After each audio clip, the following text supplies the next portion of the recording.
Hi everyone, Adam here with a quick note. You may have noticed that this episode is 2 days late going up, and if you don't follow us on Twitter or Patreon, you might not know why. The answer is that I was out of town for a family funeral, so I'm getting this up as soon as I was able to, and I don't think anyone is all that mad about it, but I can be weird and neurotic sometimes, so I wanted to put an explanation and an apology up front anyway. I hope you find our efforts to be worth the brief wait. Hello and welcome to Dice Punks, a tabletop role-playing podcast where we focus on playing full campaigns in less well-known systems. This week in episode 39, our nobilists fraternize with friends and enemies on their quest for a kind of divine labor organizing.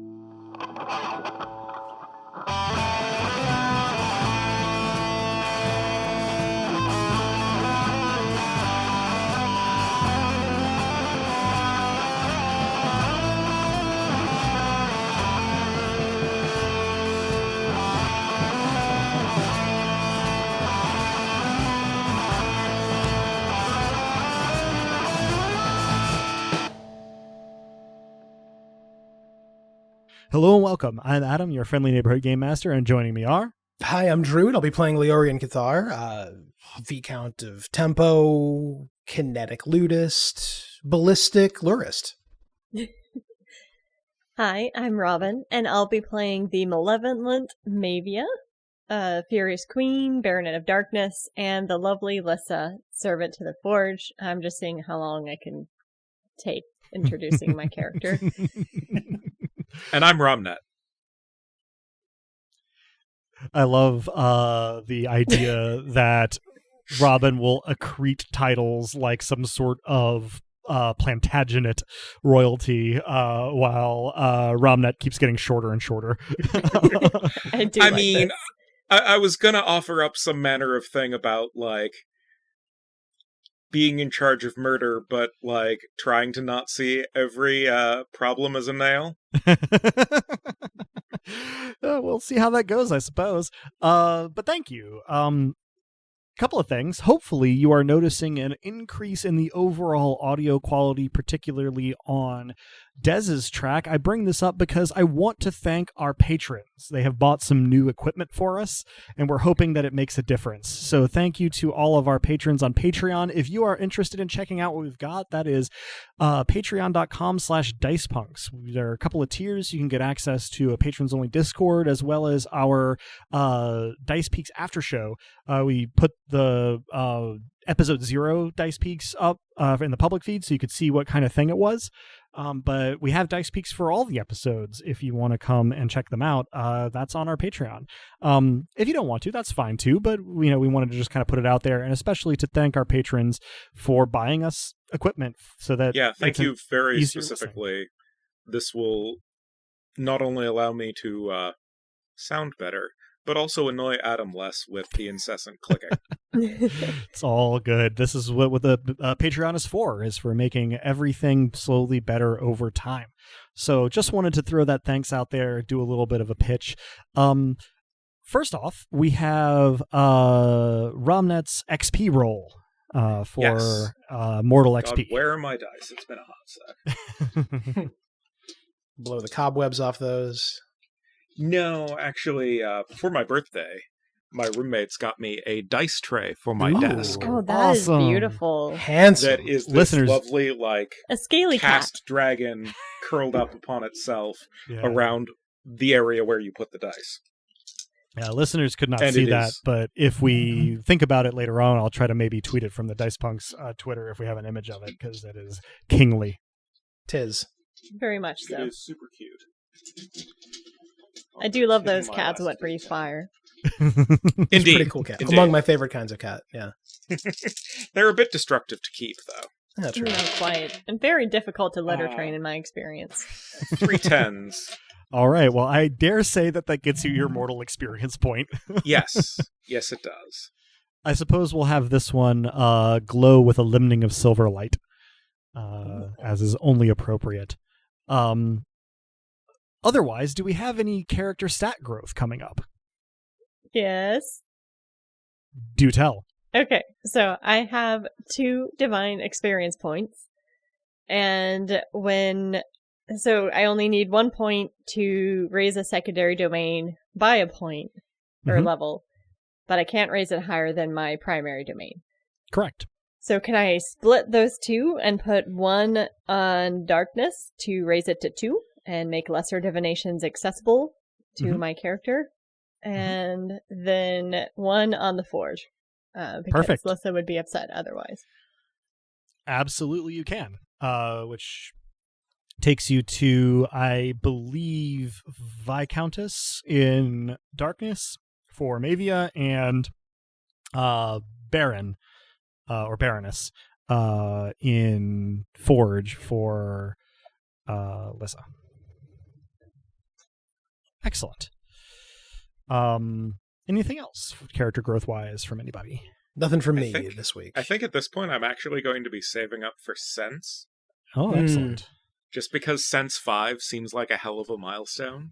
Absolutely. And 7 plus a master die in sorcery is never a bad thing, for all that I don't do it very much.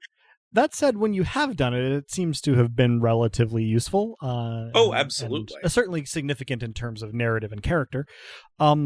No, that sounds good to me. You can save up. And for our listeners, 6 is the cap for mortal skills and stats, which means that you can have a maximum of a dice pool of 12 for any given roll, but you can only ever roll 10 at a time. So going above 5 plus 5 or 6 plus 4, I suppose, is a hedge against penalties and sabotage. To be just like the absolute best that you can be there. The upper echelons of the Rain and One Roll Engine's power curve is really interesting in that way. Just thought I'd give us a little mechanical corner. So if we're done with XP expenditure, I believe that it is time for Leorian to offer us a recap of last time. More than happy to. So, Asha had been freed from the wrathful and litigious Timothys, and Lissa and Romnet were escorting him home when I, with perfect timing, very naturally, entered a big spooky house that opened its doors to me. It was full of oil lamps, continued to be spookier. I made my way upstairs, which was, to my decreasing surprise, also entirely full of lamps. I snuffed them out miraculously, and the house, it seems, did not like that. It made me feel afraid in a way that I did not enjoy, and then made it clear that it meant to kill me in a way that I most certainly would not enjoy. So I made for a window, blew it out by use of my lure, and fell and died. Actually, I survived, unfortunately, although not in a dignified fashion, and Lissa, who of course saw the whole thing, making me wish once again that I had died, sucked the fury out of the house, and that was that. Off we then went to a forge where she fashioned fascettes out of bloodstone and added them to Electo. We made our way out then of Fermata through the gates, only to find that the Light Word were encamped just outside. Remulus was there, and this brought Mavia back to the fore. Kea embraced Mavia, and Mavia returned the embrace. Thad was also there. We suggested to Remulus that we, all of us, might organize, form a sort of guild, a joining, a partnership. We'll find a word for it later. And last of all, it turned out... Yeah, I don't know. It'll come to me. It turned out last of all that Varric had taken on the role of alemaker, locally somewhat to Lissa's chagrin and contrary to her instructions, but we found ourselves able to settle in this makeshift community at the edge of all sorts of things. Perfect and wonderful. 2 minor clarifications there. It was Mavia who sucked the fury out of the house. Good call. And when Lissa was working with the Bloodstone, adding to Electo and crafting the triplet of flechettes were separate projects. The claw / spike to Electo was one thing, and then the leftover Bloodstone became flechettes that she could throw. I appreciate that clarification, because I was for sure picturing a sort of omni-weapon, but yes, that makes way more sense than what I was picturing. So, and my deepest apologies to my Furious Queen for diminishing her role in the proceedings. No worries. I was too hung up on the fact that your recap implied that there were types of fear and being killed that you would find enjoyable. I can only assume you've not met many musicians. Little death, Yeah, there you go. Oh man. Yeah, no, just I appreciate the liveliness and efficiency of your recaps. What I lack in they were accuracy, just- I make up for in those, I think. yeah, a couple of quick sort of specifications there. So that brings us to where we are rejoining the action here.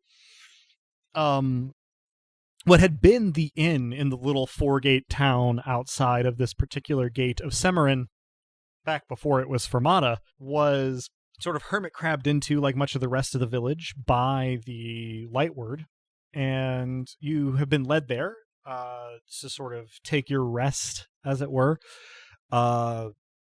and sample, as they said, their limited hospitality. They are still very much setting up shop, in this area, but Kea and Thad are really eager to show it to you. Kea still riding sort of tire swing style. I assume horizontal tire swing, not vertical tire swing, in Mavia's tendrils. Remulus sort of looking over the whole proceedings from his whirlwindy self outside. And the inside of this inn is a little ramshackle, a little bit worse for wear, but they've started to clean it up. They've started to repair things. It doesn't have a lot, but it does have places to sit. It has tables, it has a bar, and it has the very beginnings of Varric's brewing, That projects sounds dubious. here. Dubious is a good word for it, actually. Varric himself is not behind the bar, but rather sort of in the little kitchen area behind the bar, though that is visible here, as this is a relatively basic building, nothing as fancy as what you could find in Fermata, a little bit rustic in some ways. Obsidian?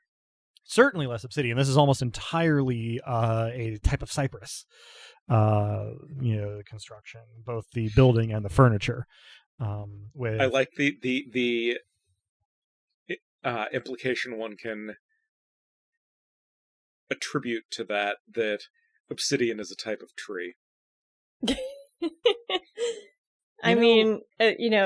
Trees are the other carcinization of the natural world. On a long enough timeline, everything will either evolve Trees into a and tree or crabs. crab. I was going to say that inside Fermata, it is not clear how much obsidian would qualify as a type of tree. Outside of Fermata, it is much more clear-cut, which may be a relief. But yes, this is mostly cypress wood with some accents of other types of wood and some stone, not obsidian in any case. Varric looks up to see, everybody enter. Remulus having asked for some time to sort of ponder your offer of a sort of nobles union and the destruction of what you have come to call the throne.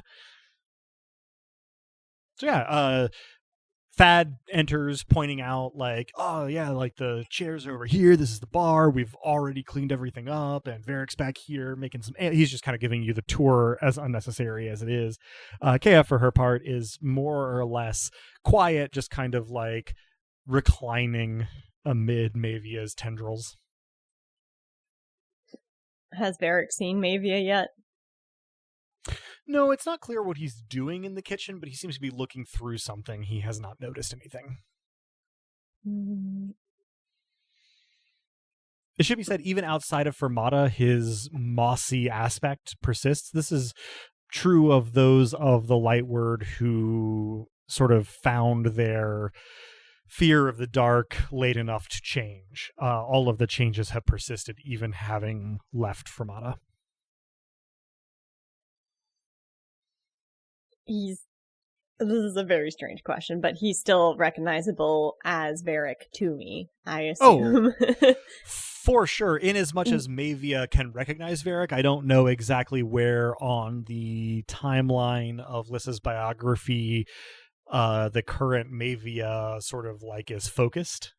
It's kind of up to you, I suppose, how much then that Mavia would recognize Varric or have any particular associations with him. Yeah, my step definitely hitches and my head tilts. My tentacles probably stutter a bit where Kaya's lounging, but not so much that I drop her, just like kind of a recoil briefly. Sure. She reflexively throws her arms around your ribs to steady herself. Mm-hmm. I walk to the doorway of the kitchen area where he is and just observe quietly for a moment. Romnet, Leorian, any particular preferences in your action here? Trying to be the one not noticed. Not like hiding, because again, that's obvious, but just sort of, I'm a dude in a bar. Sure. Pay no attention to me. I would still love you to roll coordination plus stealth, 3 plus a master die. I know you're not trying to hide, but I think that still covers being unobtrusive. Still stealth. Yeah, that's stealth. Exactly. That's the form of stealth some of our listeners may be the most familiar with, if anything. Pair of 5s. All right, good deal. Yeah, you just kind of, fade into the background a little bit. It's not crowded, so there is a limit to the effectiveness of this, but certainly people will look at Leorian and Mavia before they will look at you. Probably Thad, too, honestly. I do precisely the opposite of what Romnet is doing. Where is the party in this room, and how can I become it? Well, there is something of This is why we can be friends, Leorian. There is something of an absence of party here. There are other people among the Lightward in here, but only about a half a dozen and at like 3 tables. So it's relatively quiet. There isn't that much to eat or drink here yet. They're still getting set up. So it's fairly subdued. This is just a place where you can kind of sit down, take a weight off without like going to bed. All right. I think it is a 2.5 place. Indeed. I think my first move then is to acquire some manner of beverage. All right. So I would assume then that you approach the bar and maybe either unless there's someone who has too many drinks and I can steal one. Yeah, the bar probably makes more sense. Yeah, nobody is quite that flush. They don't have quite that much to drink here just yet. Sure. Yeah, toward the bar it is then. Sure, you head toward the bar and maybe kind of like rap on it. Yeah, indeed. And Varric turns around, sees you, and then immediately sees Mavia and goes, "Oh, lass! You're looking, a little younger. How are you, lass?" I am well. And I tilt my head at him again, like I'm trying to place something, but I'm not quite sure what. Yeah. So I'm glad you're well. I feel I should explain. I felt bad, but I didn't quite make it to Therret. I felt the Lightward needed me here, a little bit. It's they're doing something hard here, setting up a little bit of a community, and they could use some of my expertise. But I rest assured, I will head to Therret when I feel they're settled a little more, and I'll see if that can come with me. I imagine that based on his reaction, my shadows had been a little settled already, but I still kind of shrug them off around my face a little bit more.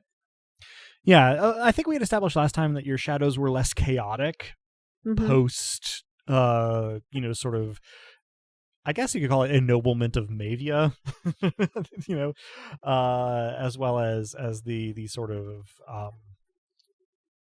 not exactly a change, let's say revelation undertaken in the Godswoods, but certainly you can do more to kind of like smooth them out a little bit here,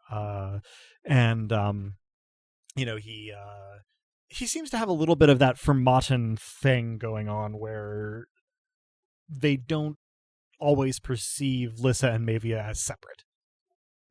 I, by the way, am approaching the bar and awestruck that anyone has called the Furious Queen lass. so I am just gawking you currently. Met Varric yet? Oh, that's right. Yeah, for what it's worth, Leorian, you are beholding this, sort of border between middle age and twilight years kind of fellow with moss for a beard. He cuts quite a figure. Yeah, memorable. If I'd met him, I'd remember. Yeah. What appears to be happening is that he is bottling some cider from a barrel. So that may be what you end up drinking. But his attention is wholly on Mavia currently. The apology having been given, he seems to be waiting with some trepidation to see what the response is. I raise one shoulder and drop it in a half approximation of a shrug,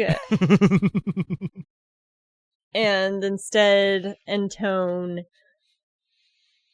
"You were the one I was protecting when I awoke." He cocks his head a little bit, seemingly confused. Awoke? Oh. And then he rocks back as though he has been punched between the eyes. And his eyes go a little unfocused. And he sort of slides slowly to his knees and then to a sitting position on the floor, his eyes unfocused, without saying anything. I impulsively send out a couple of tendrils to try to keep him upright. Okay. Yeah, you send out a couple of tendrils and they sort of support him, and he lulls in your grasp for a moment and then sort of straightens and shakes his head. And he goes, oh, lass, I'm so sorry. But you have to know, I'm touched. It was... His eyes go unfocused for a second again, and you can see them well up with tears. And he says, it was terrible. But it was also... It struck awe into me.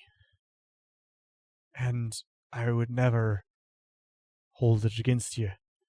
Had I had the power, I'd have done the same thing. And he sort of reaches up and rests a hand on one of the tendrils supporting him. And now he's full on crying. And he sort of stammers and speaks in a little bit of gibberish for a moment, trying to decide what he wants to say. And then he says, I'm just so sorry. You shouldn't have had to do that on my behalf. I wordlessly move towards him, probably leaving Kea behind, and kneel in front of him and say, I was so fresh. I didn't mean to go that far. He nods. He says, I understand. From the moment I took you in, I knew you had plenty to be furious about. I hoped that between the two of us we could channel it to something useful. But I understand. I wish it had been otherwise. But it's not your fault. And I'd have done the same in your shoes.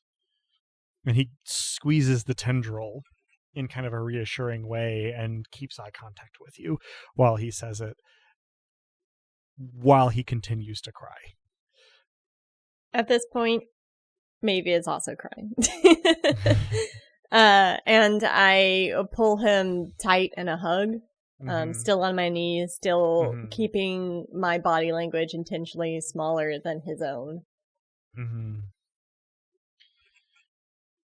He tentatively sort of reaches out with his other hand that's not on your tendril and sort of...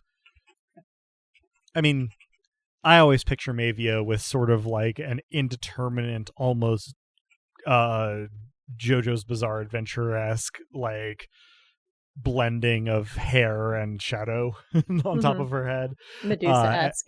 Yeah, and he just sort of smooths whatever's there back and just says, I'm sorry, lass.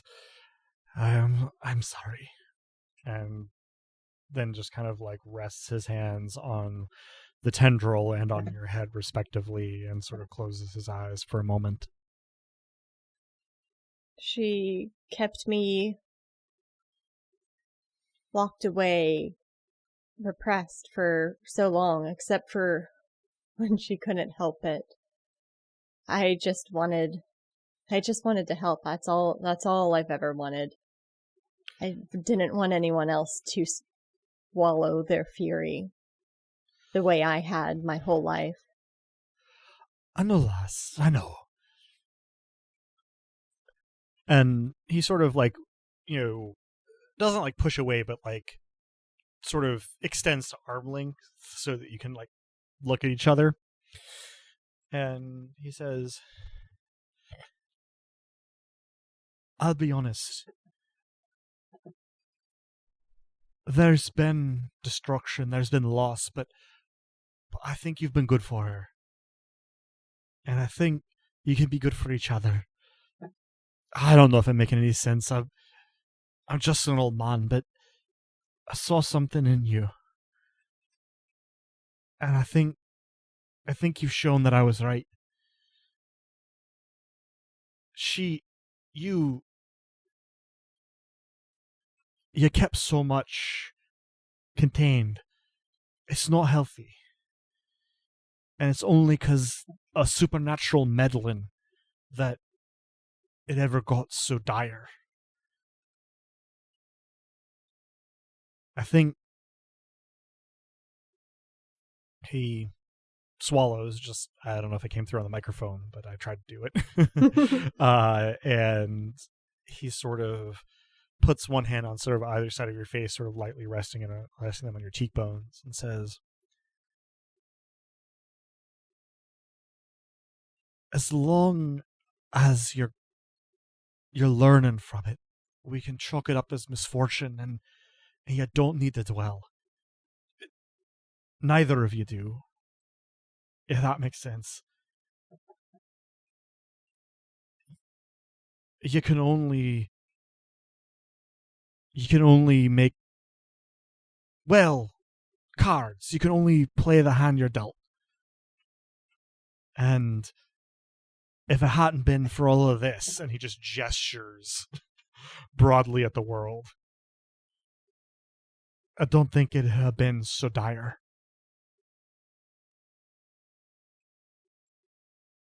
He gives you sort of a meaningful look and seems to run out of words. Your forgiveness means much. He nods, but sadly. How can I forgive myself?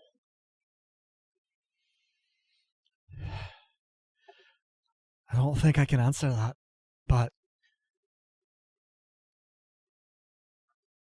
do you need to? He sort of shrugs and says, I'm not that wise, lass. I'm really not. I've lived until recently in a very narrow kind of way. Haven't had to think of too much outside of my smithy. But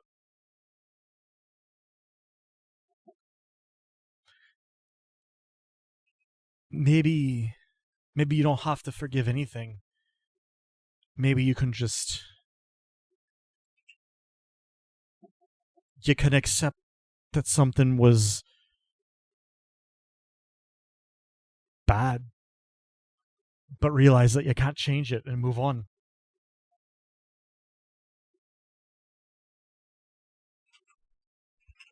You're as right as ever.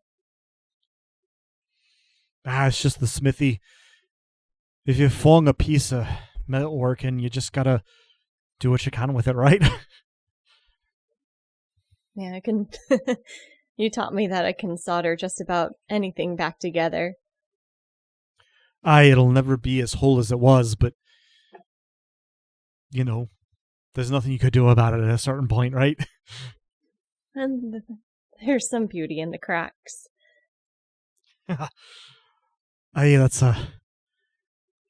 You always were better at putting my thoughts into order than I was. Look, lass, I ain't good at this sort of thing very much, so... Well, you have some cider. I made it myself. It's not all the way done yet, but we gotta have something to drink, right? Yes, You've always wanted to do something like this yourself, so yes, I will have a a dram of your cider. Make it a double, actually. Why, someone your size always needed a little bit more. And your friends. And he gestures to where Leorian is at the bar and presumably is including Romnet in this, although he doesn't look or gesture directly at you. Leorian looks away guiltily because he's had his face in his hand and he's been looking through the cracks in what he thinks is a very surreptitious way.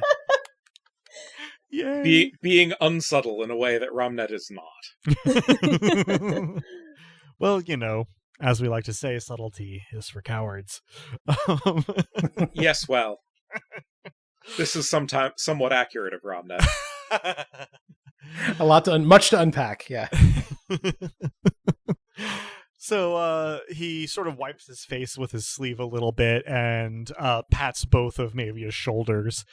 And then rummages in a cabinet for some clayware mugs that they presumably either found here or brought from Fermata, and just scoops into the barrel and goes, well, it's just closer to apple juice a little, but yeah, well, we drink what we can, and the taste is fine. It just won't, you know, doesn't have that much alcohol in it yet.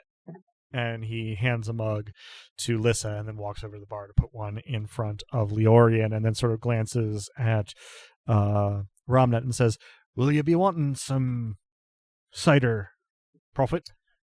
That would be lovely, thank you. Aye, happy to. He gets you a mug and gets himself a mug. Sets your mug on the bar and sort of raises his and says, to the lass, and looks fondly at Mavia. It's you, the lass. Kea, without a drink, sidles back up to Mavia and says, to the lass. To our friend. Thad is standing by the door and goes, Could I maybe get some cider, Mr. Varric?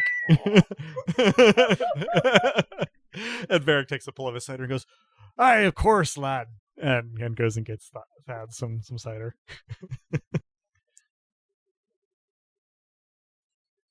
As he's getting this other drink, I kind of stab my head towards Leorian.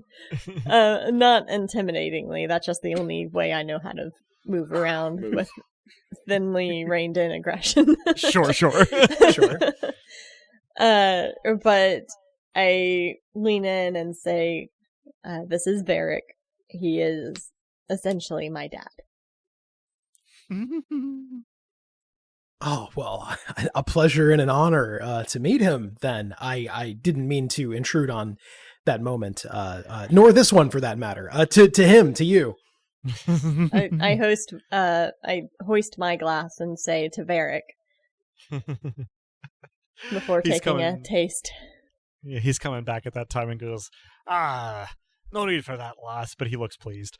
After you lower your glass, Kea sort of reaches for it and goes, may I have some, milady? I let her take it. She takes a little sip, and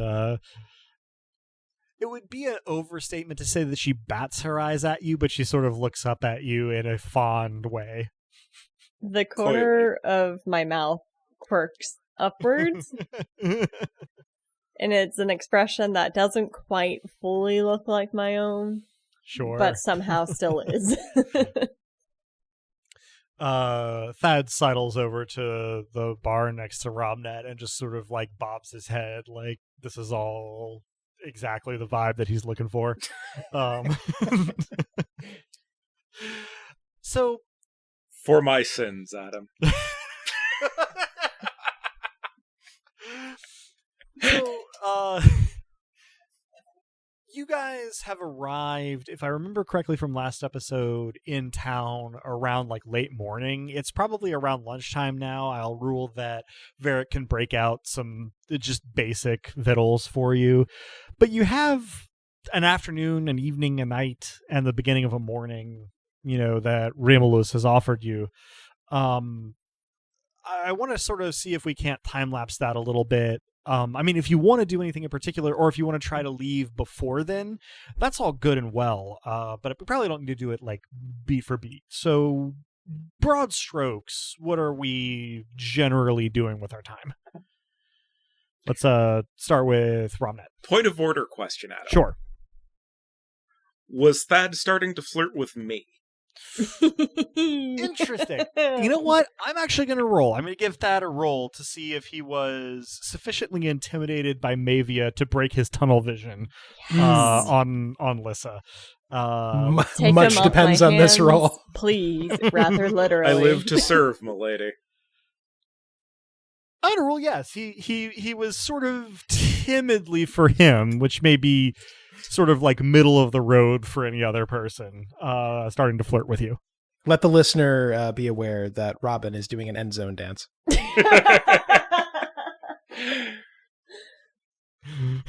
Tis true.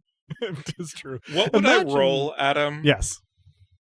To flirt with him in a way that doesn't actually promise any sort of action while we are here this time. Well, would it just be charm and fascinate in my master die? I feel like it's charm and fascinate. Excellent. And frankly, your charm plus fascinate is 4 plus a master die. I am tempted to give you a bonus die because that is easy. So you can roll 5 plus a master die. Well, that is 3 9s becomes 4 9s. Fish in a barrel. Yeah, no, you have his undivided attention as long as you want it. This is more going to be playful than anything certainly. This is sport flirting and also doing Mavia a favor. And for what it's worth, he's totally down, right? He doesn't seem like he is fawning or desperate or trying to take more than you're willing to give. He appreciates the attention and understands the vibe.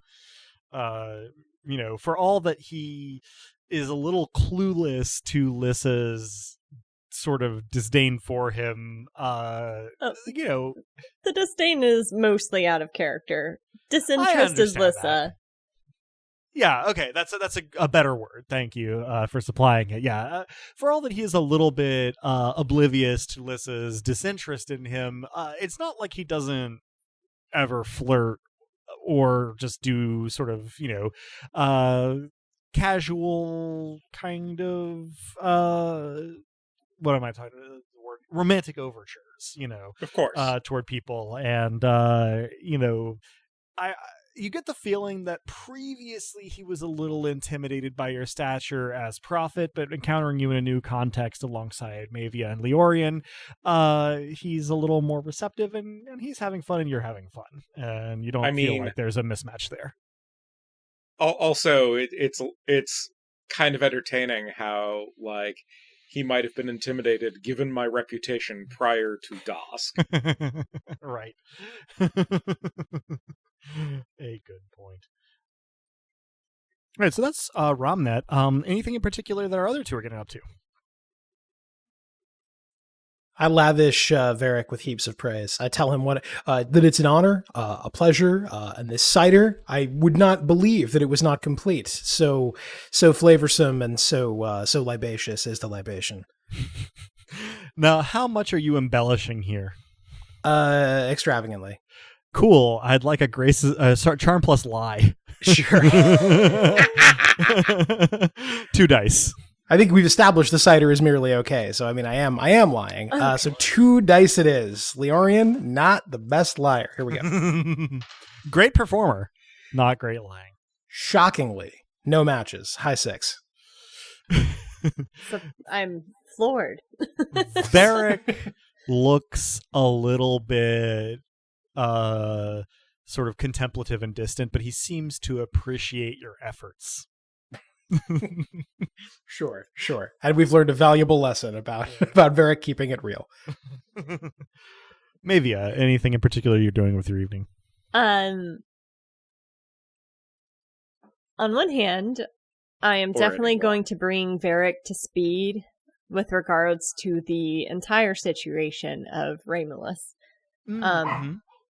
PG, obviously, Not Well, leaving yeah. out my previous entanglement question mark, but really stressing the fact that there is a slight vulnerable situation occurring where at some point in time, Raymelis's Imperador could order an attack on Fermata, and all those bells and whistles and what that looks like.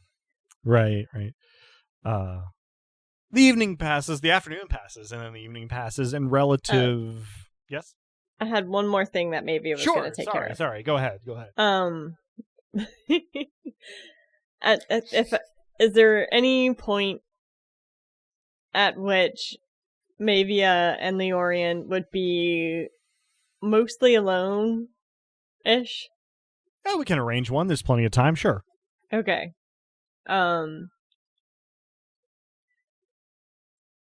I imagine that we're still drinking cider throughout the evening, as we do. Probably. I also imagine that I am not one for beating around the bush, so at some point, apropos of nothing during the evening, maybe I'm gonna lean over to Leorian and be like, so, about your friend, Aldry. I look at you glassy-eyed. I don't recognize what we're talking about for a moment until I extremely do. Yeah. Yeah, about him. We spoke of this once before, albeit under different circumstances, and I guess I wasn't ready to talk about it. What about him? I fear he must have been within my radius. Within your... Ah. And I am sorry. I don't know if I ever said it, but in Calavan, when Aldry was killed, it was Kelio. It was his own brother, our dancer, who killed him. He did it with his bare hands. And then he looked back at me, daring me to stop him, though it was too late to stop him. Perhaps simply daring me to see, or daring me not to see. Kelio has no memory of it, and none of the others seem to know, and I've never been able to tell him. And that was because of this inane war of gods, then. I thank you for the apology. I get up and walk outside. I'm not totally sure where I'm going. It's twilight when you head out, and there isn't very much in the way of places to go.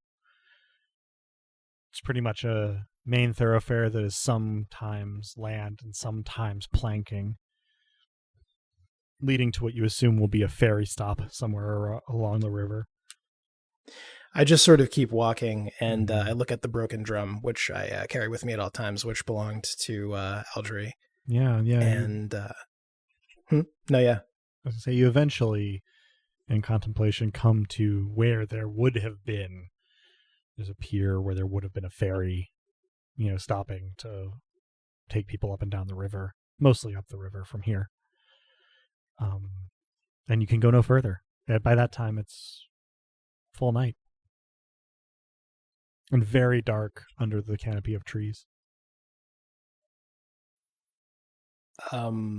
Without necessarily thinking it through, I call out to Dusk. I say, did you know this? I'm not sure whether I expect a reply, but if I don't get for one, I would wait a fairly long time to get one. Sure. No. Roll Sense plus Eerie, 6 dice. Will do.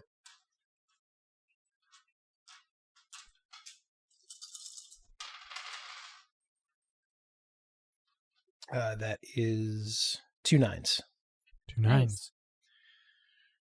Nice. You get something of Somewhat inappropriately for the mood of the moment, I am tempted to say like a force ghost of Dosk in front of you. Does the ghost at any time get tired and sit on a log? Because if so, No. This image, this apparition of Dosk, is a little sketchy, not as detailed as the sort of blue filtered Sure. film force ghosts that we're used to, and is just standing about a foot above the surface of the water of one of the channels that the Saru River carves on its way to the ocean through this area, and regarding you somewhat mournfully while you sort of call out.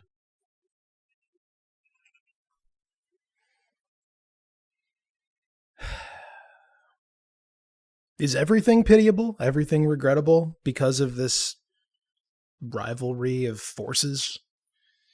God. Dosk sort of hangs his head and shakes it and goes, I didn't know anything specific when I ennobled you. I just could feel that you were right for it. But it's probably fair to say that there is very little that hasn't been touched in recent years by this Titanomachia. Yeah. Yeah, I mean that's it, right? The regular people, they just absorb the blast, whatever it is we do. And now we can rise above that, right? We can end that. Right?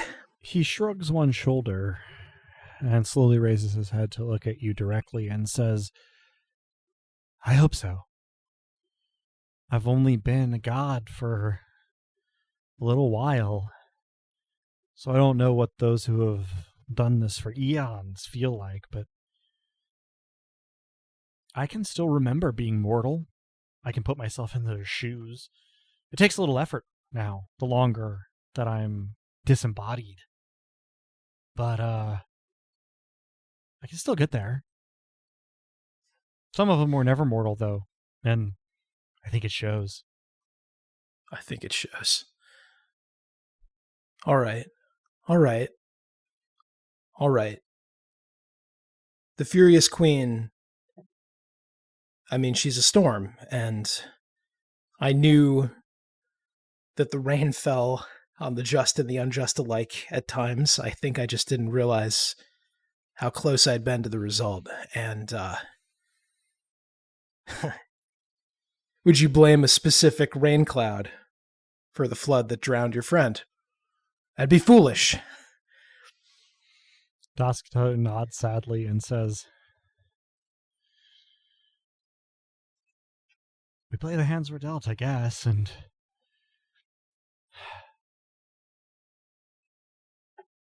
well, I hope to end this. It won't end in justice, but can end this kind of injustice because Mavia is also a victim here, not just of the Gods' War, but of crummy people, from what I can tell. Yeah. Of course.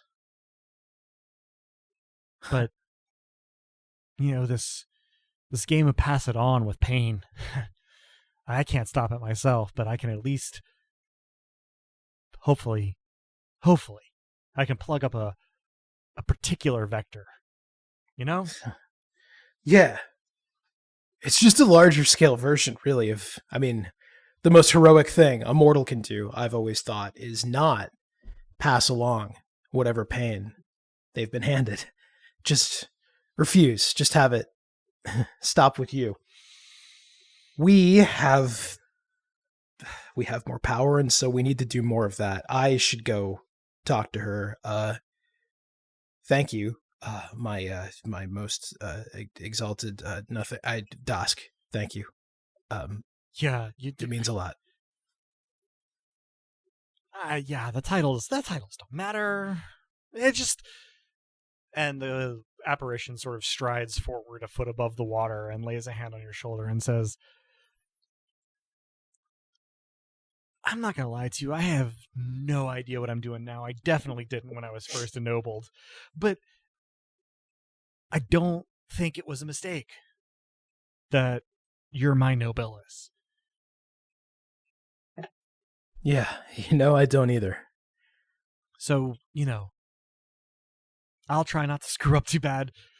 You try not to screw up too bad, and hopefully we'll see it through, right? That's the most honest and comprehensive philosophy I've ever heard. Well said. Okay. Ah, crap. Apparition fades. I take that as a sign and I stride back. Anything you've been doing in the meanwhile, Mavia? Sitting at the bar. Varric has been diligently keeping your clay mug full without saying much. It occurs to you that he was probably always going to be a pretty good bartender given the chance. Oh, absolutely. There is a lack of surprise at his newfound profession, because he has always struck me as someone who is multi-passioned. After an interval, Leorian, you return to the inn in construction, so to speak. Is there anything else either of you wish to accomplish before you turn in for the evening? I sit back down with Mavia and make sure we both have a full cup, and I say, thank you, and I think I can forgive you as long as we can plug this one up, if we can leave this very strange world better than we found it, then the rest hardly matters. I think I can get behind that. Though, to be fair, to my understanding, I am just theory distilled. I'm working on being better and trying to help, but I am the feeling, the overwhelmingness of it, the trauma. And I let Lissa take control again. Yeah, the shadow tendrils just sort of, one moment they're sort of undulating, and then the undulation becomes a fading and a dissipating, and then there's Lissa sitting there. Oh, she told you, and I'm sure it was, well, I'm sure I didn't say it with a lot of grace. I'm sorry. I'm bad at dealing with anything but, delightful things, and that was anything less than. When you see her, if it works that way, she said she's just fury distilled. I want her to know she's not just anything. None of us are. Nobody's just their pain. Nobody's just what they've been through. She's playing the hand she's dealt, like anybody is. Well, I thank you, and could I have a hug? Oh. Absolutely. I oblige. Enthusiastic. I probably left Leorian slightly off of his feet. Of course. I would hope so, yeah. Bear hug. Full on bear hug. Perfect. I want to... love is stored in the squeezing. I marked out to say this. I love everything that just happened because I've literally said exactly, I don't think you're just anything before, like in perfect earnest, like in a vulnerable moment. You guys are awesome. I'm going to mark her back in. So, eventually, the cider runs out. The evening wanes. Presumably everybody turns in. It is a fairly uneventful night. And you wake in the morning just rested, refreshed, nothing in particular. but you can, once you're awake, hear the wind howling outside. Romulus is still present. It reminds you of everything that's going on. And Romulus is not coming indoors or anything, but once everyone is awake and outside, he'll take the opportunity to speak to you. Is there anything that anybody wants to accomplish in the morning before that?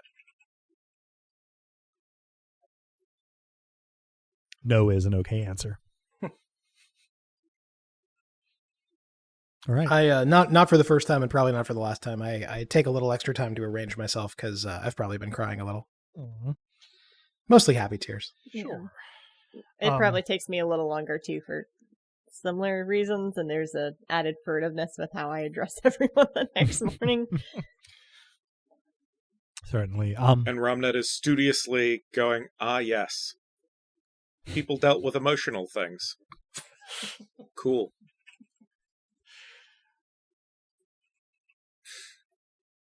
I guess I should probably also just kind of catch us up here. Thad was pretty well diverted with Romnet last night. Kea eventually sort of gave, by bedtime, it was Alyssa sort of a hug and a peck on the cheek and gave you your space. With a very fond sort of good night, and has not made herself evident this morning. So by the time everybody is sort of assembled in the common room and heading out, everyone has more or less collected themselves. Lissa is in the driver's seat, so to speak. And, you exit the inn. Overall, given that they've only been here a little while, the hospitality was excellent, though it was a little closer to camping than you would expect from, a more established settlement. Once you are clear of the inn, you get, sort of the whirling of the wind, and Romulus addresses the company and says, I hope you have enjoyed the hospitality that the Lightward can offer under my auspices. I have done my best to help them establish themselves here, but I know they can have so much more potential. It is about this point that he seems to realize that Mavia went into the inn and Lissa has come out of the inn. And he says, I have hoped to be able to greet this aspect of you, Furious Queen. Hi. It's nice to meet you a bit more directly. So I think you'll find we're just two sides of the same coin. You've taken the words right out of my mind. You are as glorious either way, and I welcome you once again to our little community. In any case, I wish to let you know that I have considered the possibilities, and I believe my most productive course of action is to await the formation of an official, how would you say it, sort of alliance. I can remain as I am until there is momentum that I can throw myself behind, that alerting my imperator to what might be brewing in terms of the plans of the nobles. Does this sound agreeable to you? It sounds most generous. And if anyone could throw themselves into momentum gracefully, it would be you. I am glad we see. Well, I don't exactly have eyes, but eye to eye in a way. I will stay here. I will look after the Lightward, and I will await a signal. Though do know that if you take too long, it is entirely possible that Dagon will dispatch me on the offensive. Hopefully, this will not put too much of a hitch in your plans should it take place.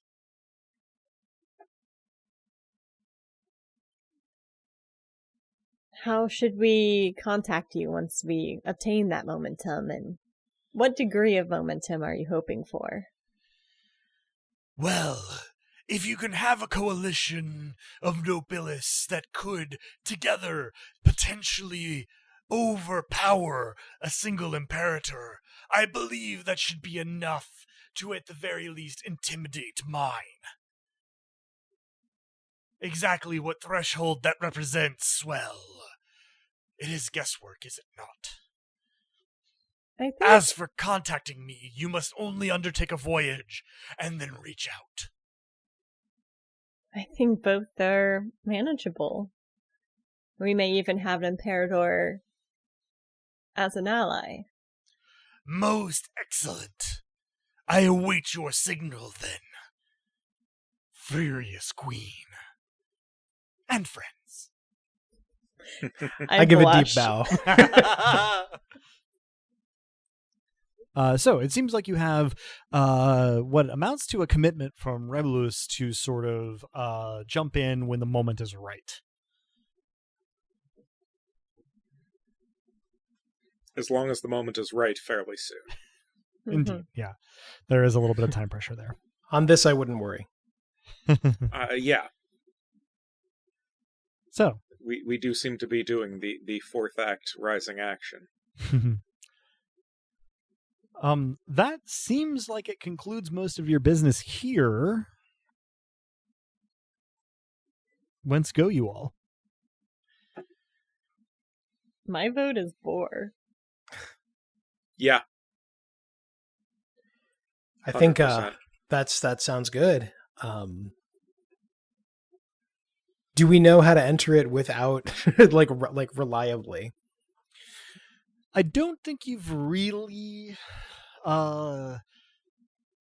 spoken about it. Considered it much? Yeah, and it's possible that, Leorian, you haven't thought about it explicitly, but you did just have a conversation with your Imperator the other night, so...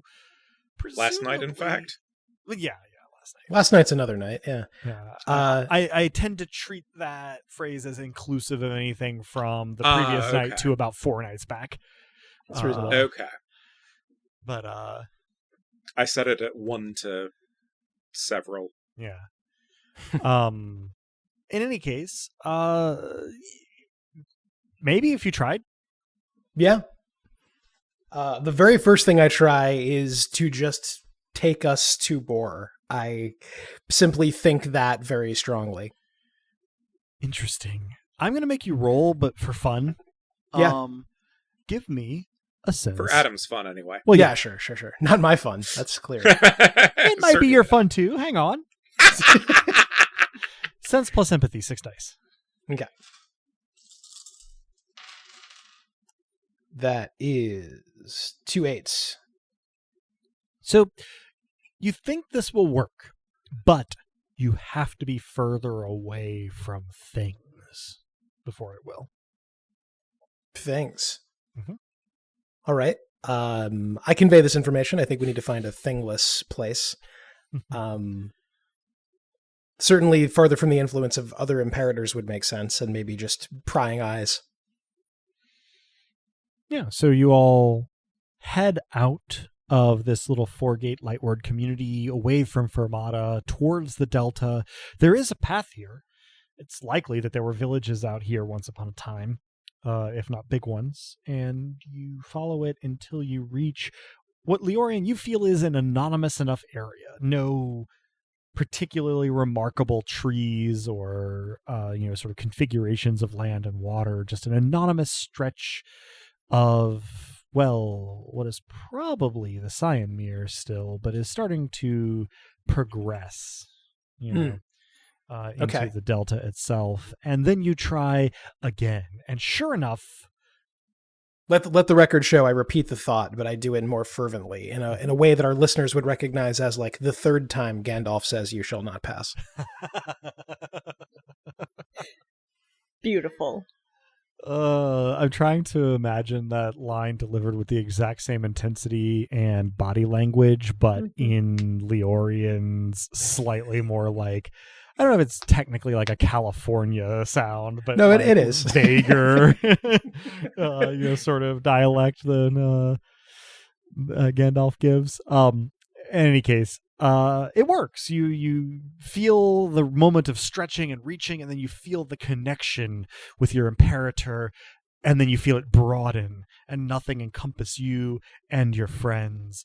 And as soon as you open your eyes, you are on the windswept, grassy plateau of Bor. And you actually perceive, just on the horizon, a building. Fairly large one at that. A something in the nothing. Perhaps we should investigate this something. I assume then that you head in that direction. There's no sign of anything other than just grass where you are and sort of a sky that is just cloudy enough not to be remarkable for its clearness or its cloudiness. This sure is a place. Maybe. Of all the places, this is one. I am reminded of the concept from the show The Good Place of the medium place. The medium place is one of the best things in that show. That's a lovely conceit. Yeah. And so here you are in a different version of the same idea, heading toward a something in the nothing, as it were. And you draw close quicker than you would think because, well, there's kind of nothing between you and this building. As you become closer, it resolves into what seems to be a fairly middle-of-the-road inn, stuck by itself, away from any road or town, just in the middle of this endless plateau plain. But Lissa, you probably recognize the architecture as being at least somewhat reminiscent of Lurenton. This inn was not in Lurenton, to be fair. That was going to be my next question. But it does sort of it's kind postmodern. of remind you. Postmodern. Postmodern. Postmodern. Postmodern. Postmodern. I was going to say post-Lurenton. Oh.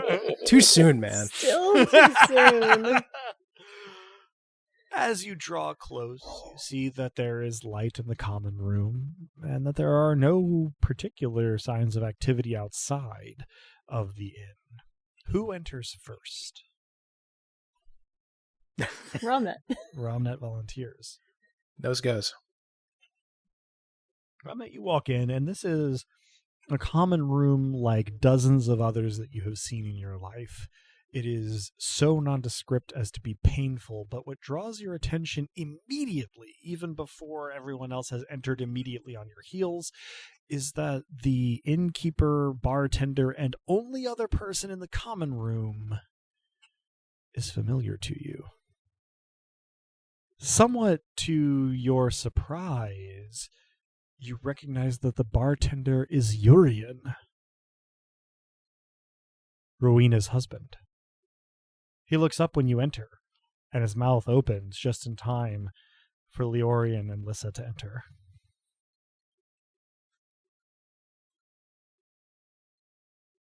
I freeze. I freeze. have a I place look at now. him. I look at her, and then I look back at him. I have been no help. Responding to you, Romnet, Urian says, I know you. Where do I know you from? I haven't seen anyone in... And then he trails off. You may recall me from before the end, if you recall the end. The end? Well,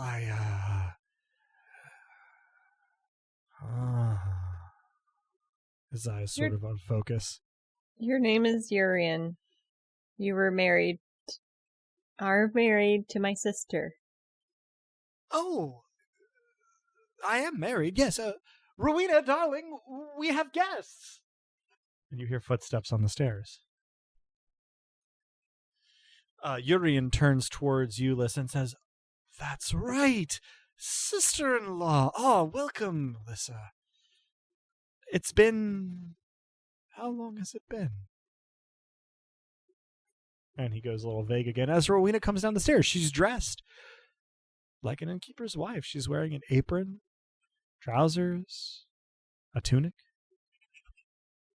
her hair is done remarkably fancily, and there's a little bit of jewelry there that would be atypical on an innkeeper's wife. But she comes downstairs and she looks at you with furrowed brow and says, "Lissa, what are you doing here?"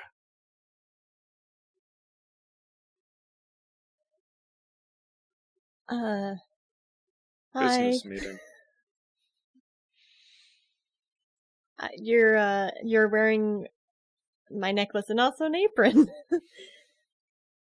What's that? Oh, yes. Why wouldn't I be wearing an apron? I run an inn, Lissa. Where have you been?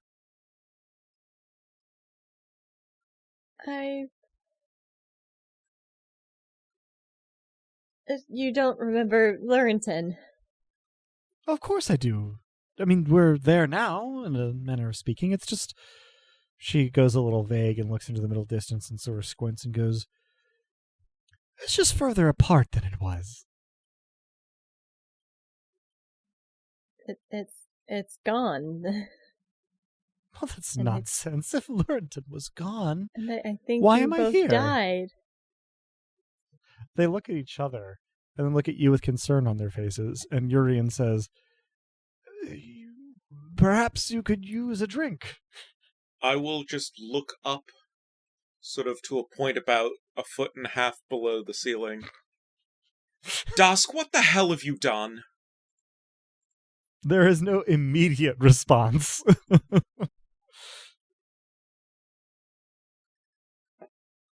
I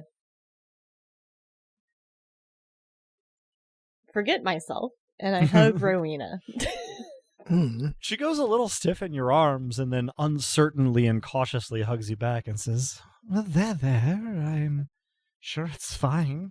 You seem a little confused. Why don't you have a seat? We'll feed you, give you something to drink, and I'm sure you'll feel right as rain."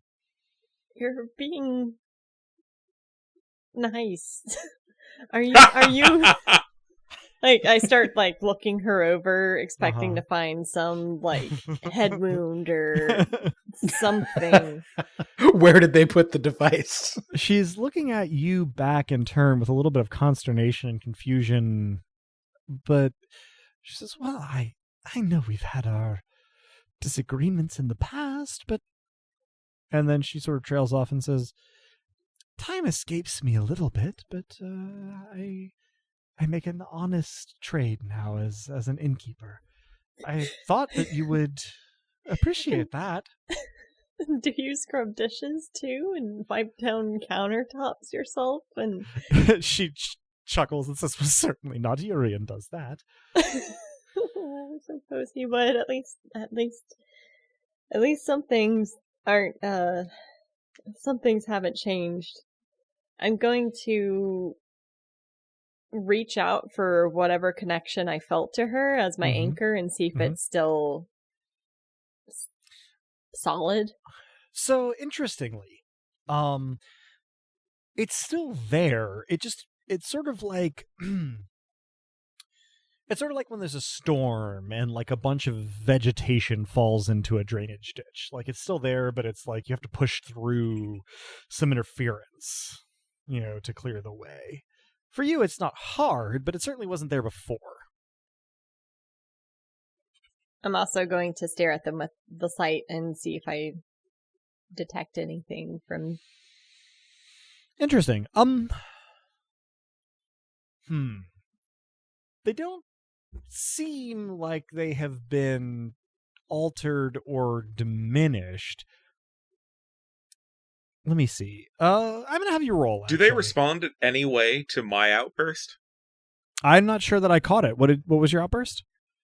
When I looked up to the 1.5 feet below the ceiling. Oh, okay, yeah. No, they don't seem to have heard you at all. Their attention seems to have been on Lissa entirely. So let's see. Lissa, give me a sense plus empathy, 2 plus a master die, and there is a minimum height that will succeed here. Oh, the dice are not happy with me. That's going to be 2 2s. 2 2s. Okay. You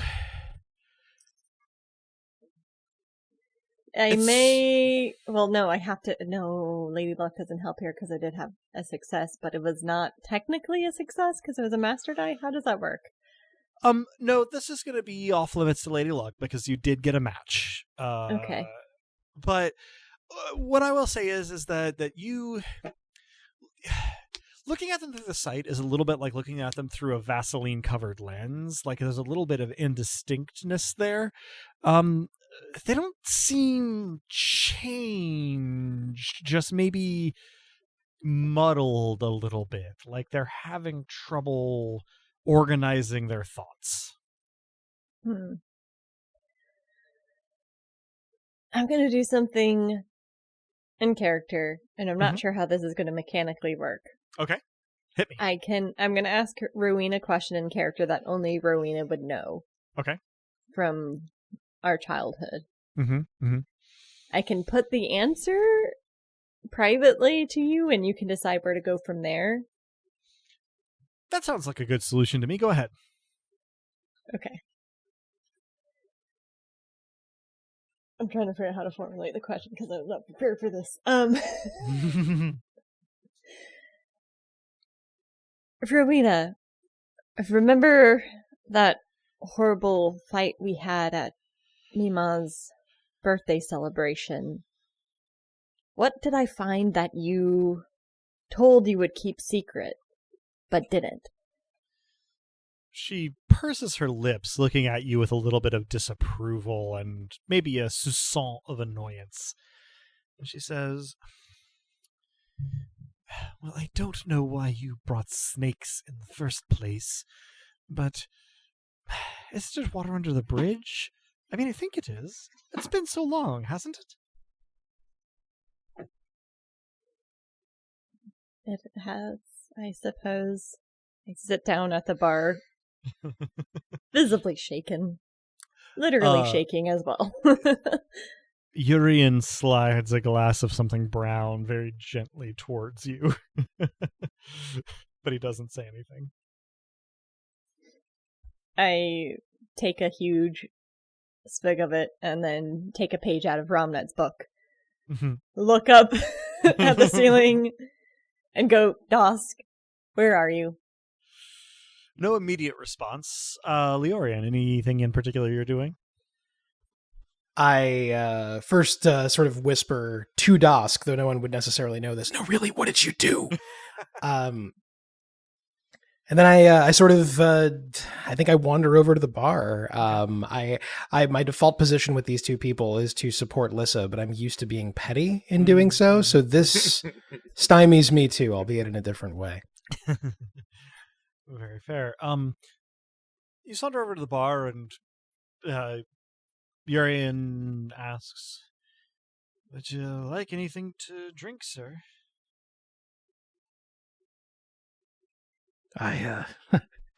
There's no way you could do this, of course, but I had this great cider last night. I wonder if you have any cider.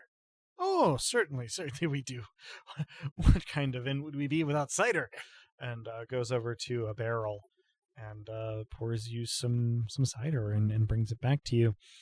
After about 2 beats after your cider is put down, in which Rowena moves over to behind the bar and sort of gives Urian a little pat as she heads back to what you assume is a kitchen behind it. The door opens, and Dosk enters looking much like he did as a mortal, but a little travel-worn. He walks in, looks at Urian, and Urian sort of nods to him and says, welcome, sir, and doesn't try to engage in conversation further, as he walks over to where the three of you are kind of congregated. As he gets close, he sort of nods toward Urian, who takes himself to the back room as well.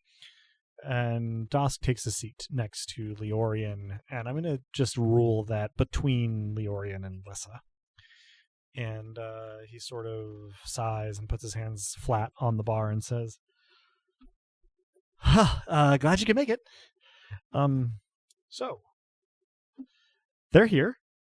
It was that or be dead with all the bedrock being gone and all. I wasn't sure what would happen, but it seems to be a little disorienting to them, I suppose. I hope it's okay. So technical question though, they're them still. They just have,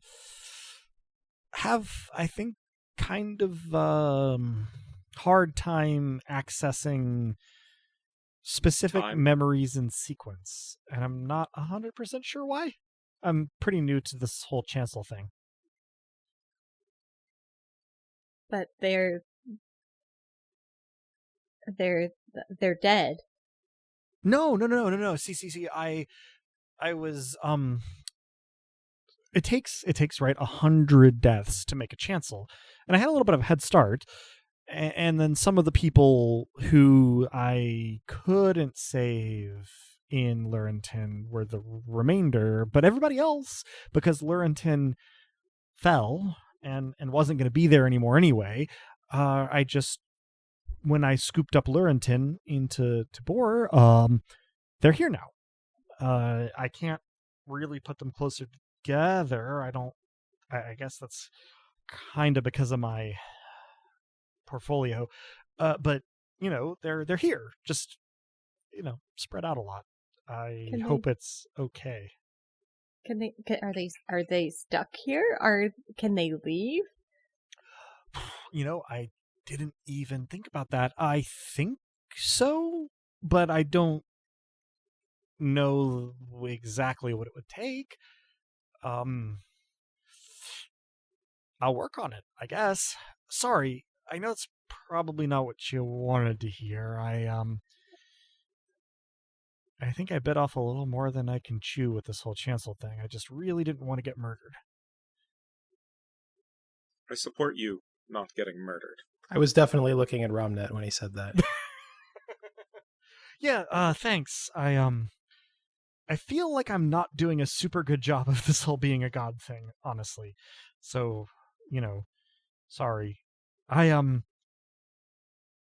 I mean, the fact that you're apologizing probably means you're not doing a super good job of being God. But the fact that you're apologizing probably makes you morally less dubious than most gods. I'll take it, honestly.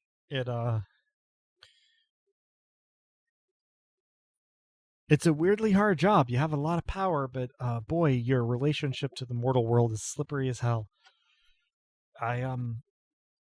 Given that the bedrock was collapsing, I thought this was probably the best thing for those left in Lurenton. But I'll admit that it's probably not, super ideal either.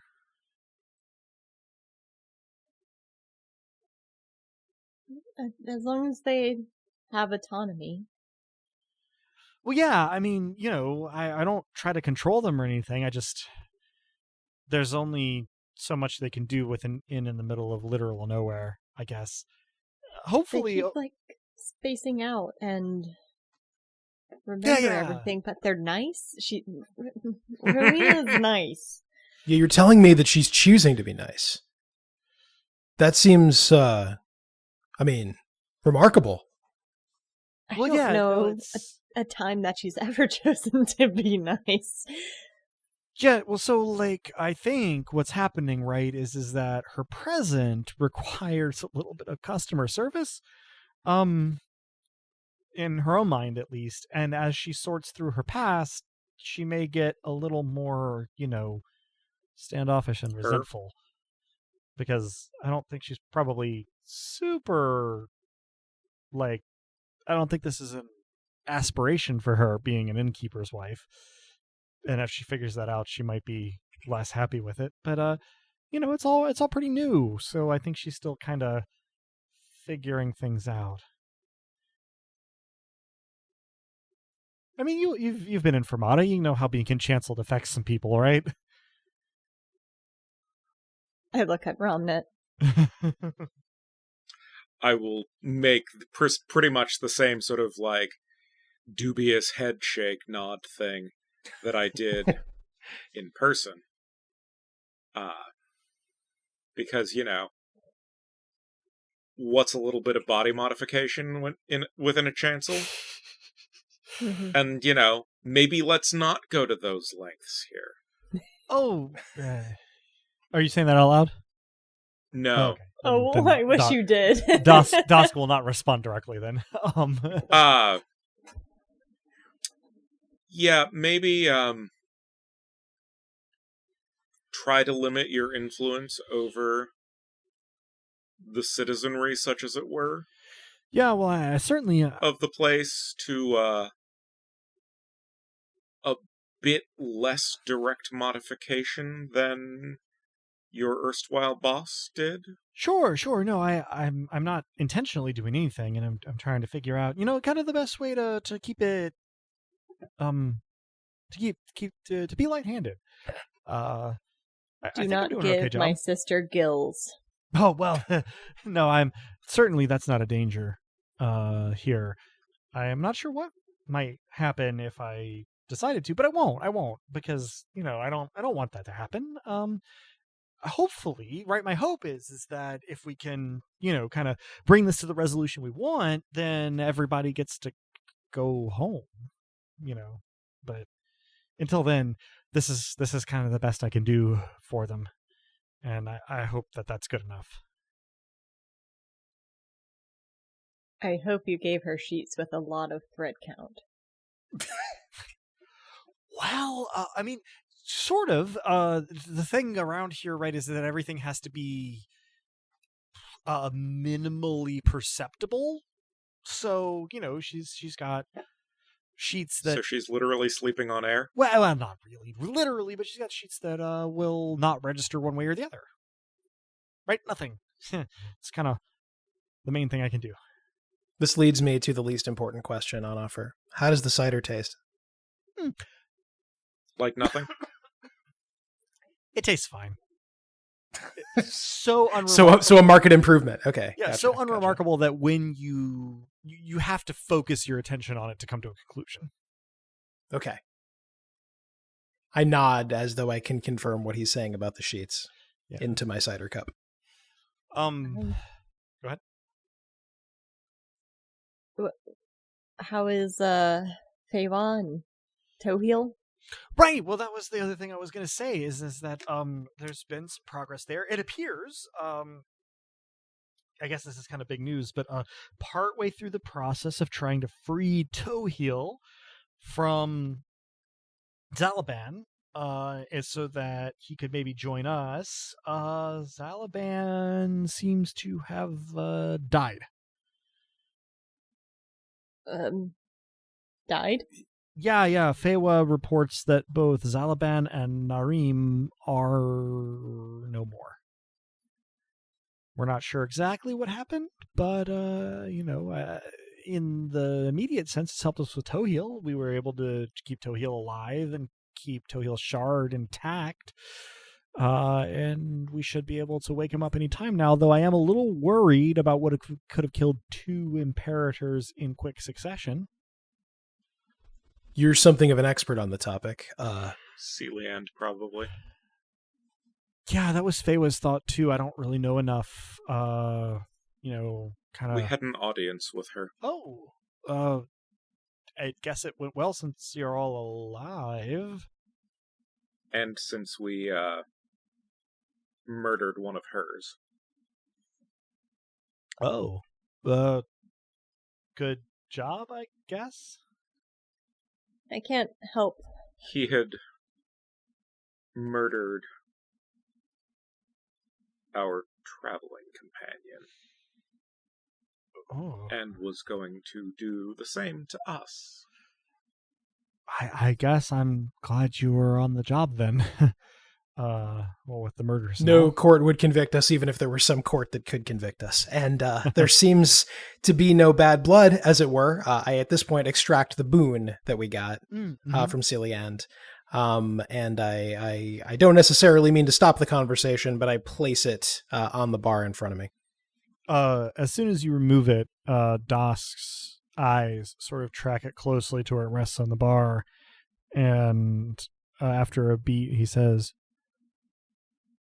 "Well, that is a lot. What is it?" Power, I think, and a promise. Huh. I would be careful. Huh? If we suspect that Lady Celian's responsible for the murders of 2 gods, I can't help but wonder if she accomplished it not through outright violence, but through the guise of a gift. Oh. We should note at this. For what it's worth, truth is part of her portfolio, but so is beauty. What a combination. So They were. there was another gift that went to the big they. Oh. Can either of you tell if they remain, unexploded? I suspect that we would, given what Dusk has said of Tohil, be very aware. Mm-hmm. Yeah, no, if something had gone wrong with Mott, the two of you would know. And But we possibly also also don't- be dead. Yes. We also That- don't know that if was they've done more what I anything was with saying. it. Right. True. Definitely. Dosk takes a moment to scrutinize the boon in all of its brilliance, and then slowly reaches a hand out where it rests on the bar and sort of extends his open hand over it. And the light doesn't dim precisely, but ceases to reach so far, and then the whole object just sort of fades.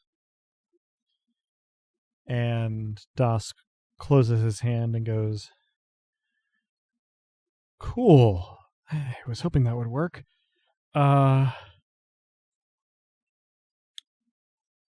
So it looks like we're trying to arrange a meeting, I guess.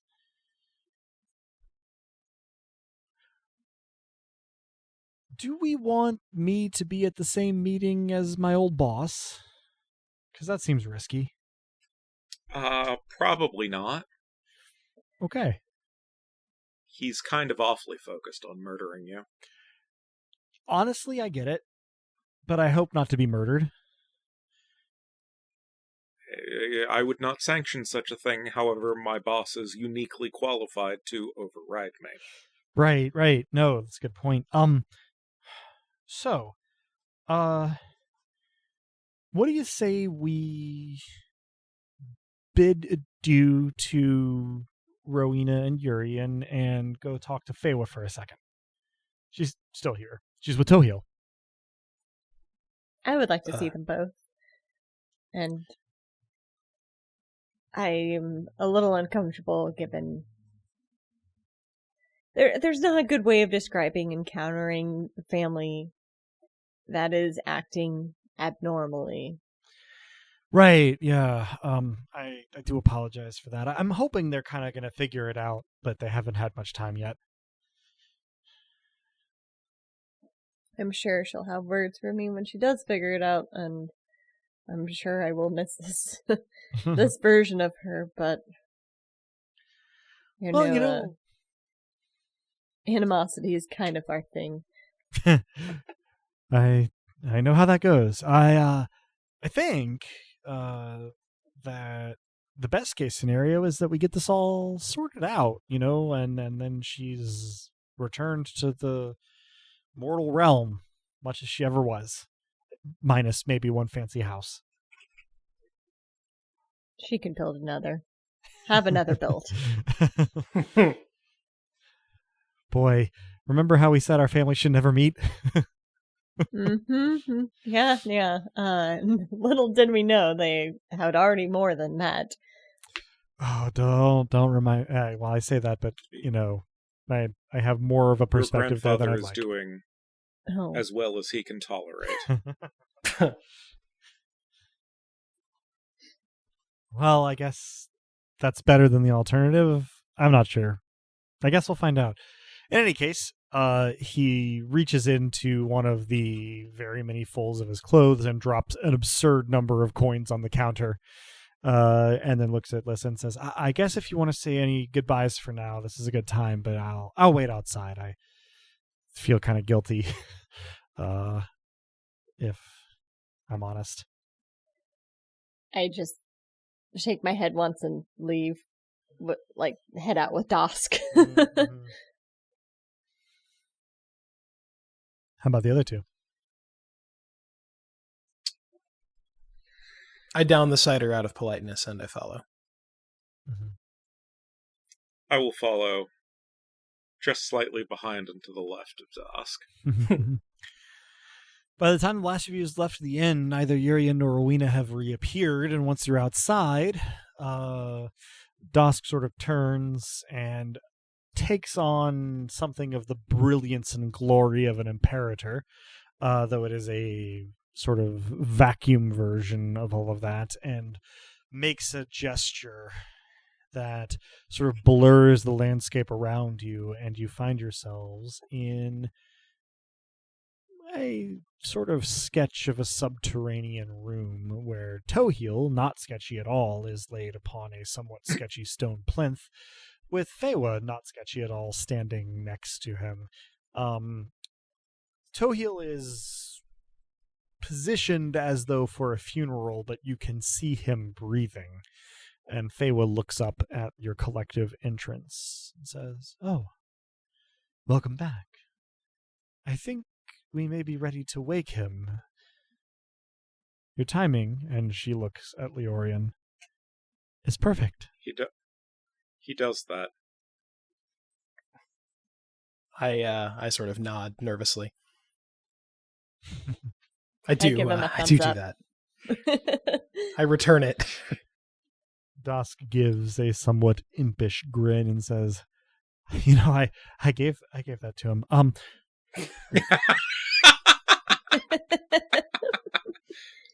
I made that. I will laugh and then just sort of look at him like, you realize you're talking about a real person, Dosk. He's a person. He does look a little shamefaced." Fewa sort of just nods and says, "Well then, I imagine that this will be an interesting conversation," and sort of reaches out and puts her hand on Toheel's head, and Toheel sort of twitches, and then his eyes open and his wings sort of spread out a little bit more naturally than they had been crossed over him before. And he sort of rolls and gets to what is a standing position, looking around somewhat blearily.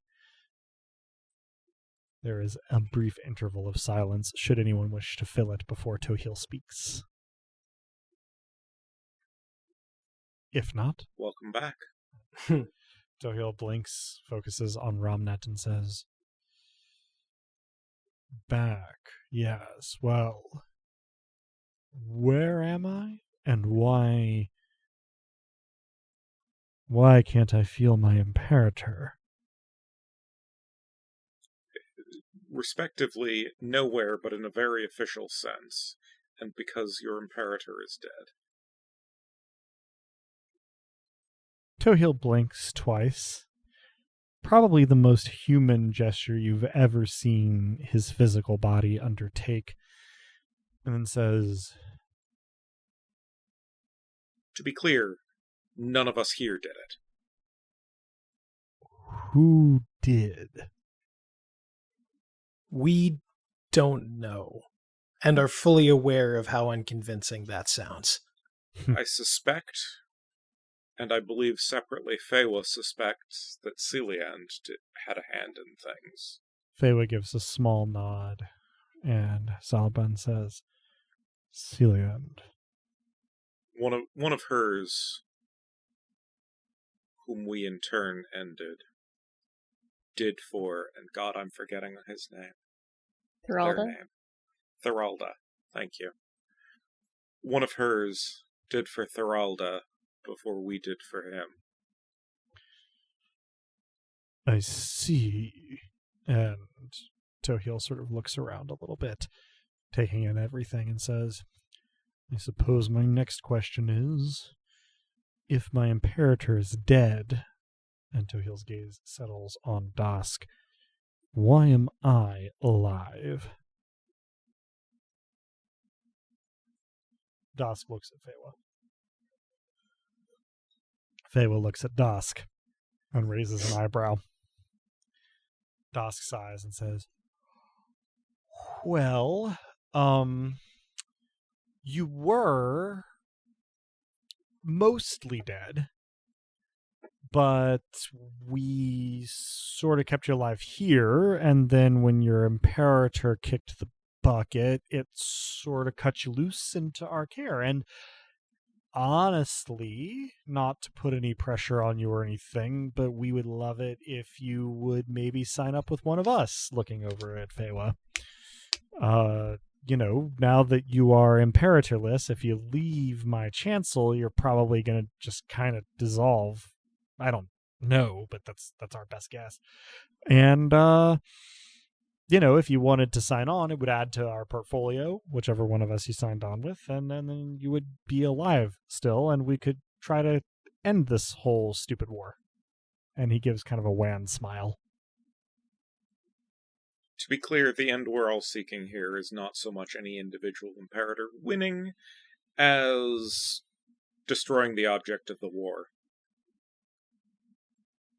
Tohil crosses his wings across him as though going to sleep, but right side up, and regards a lot of you very seriously and says,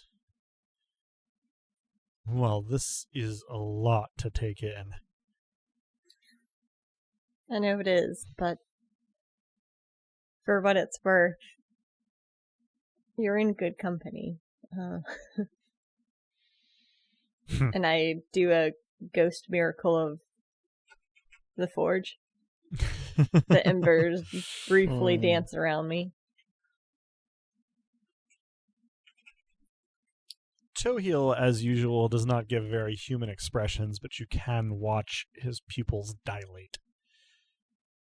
And he sort of murmurs, you've inherited it from Thralda.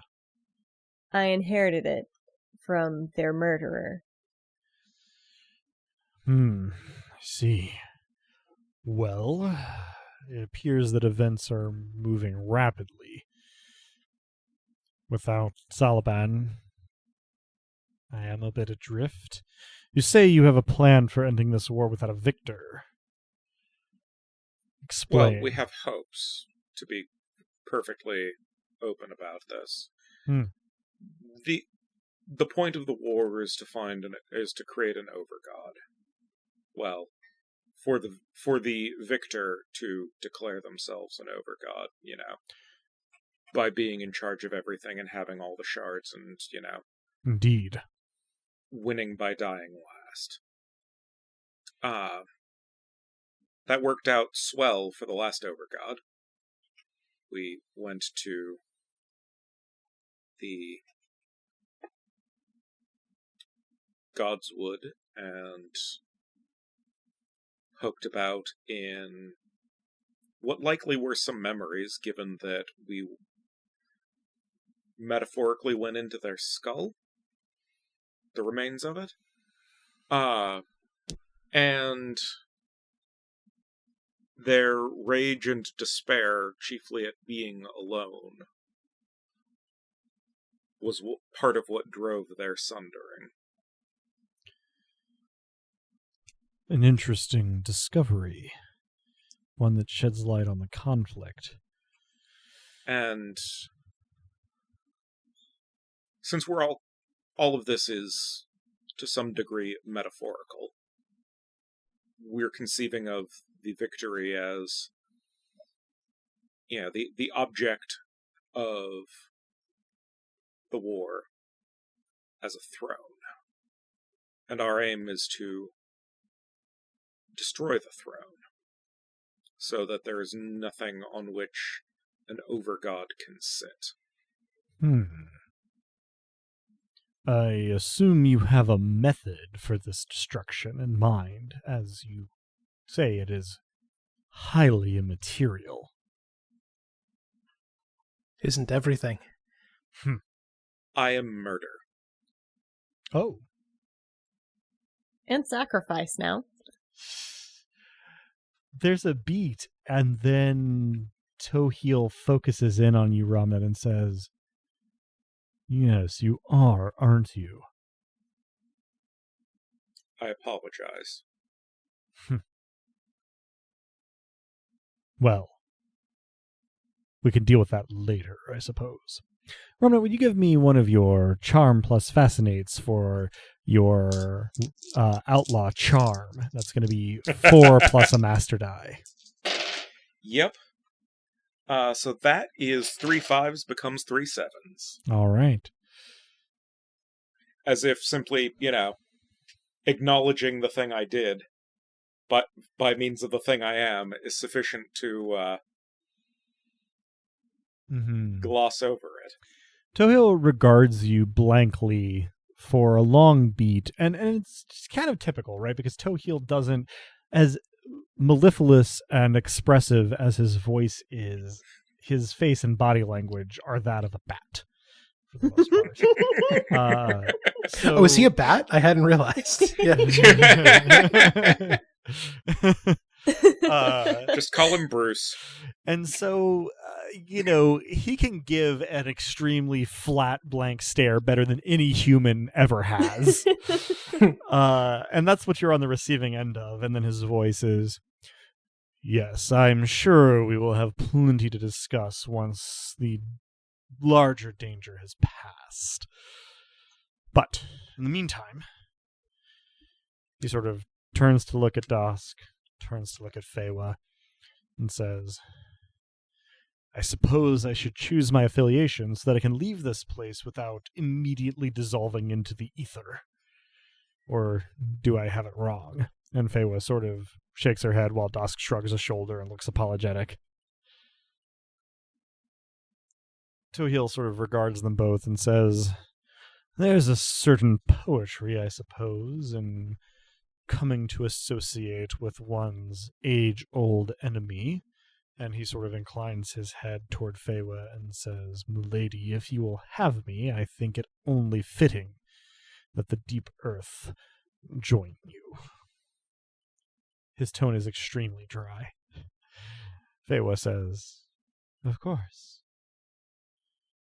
It is most appreciated."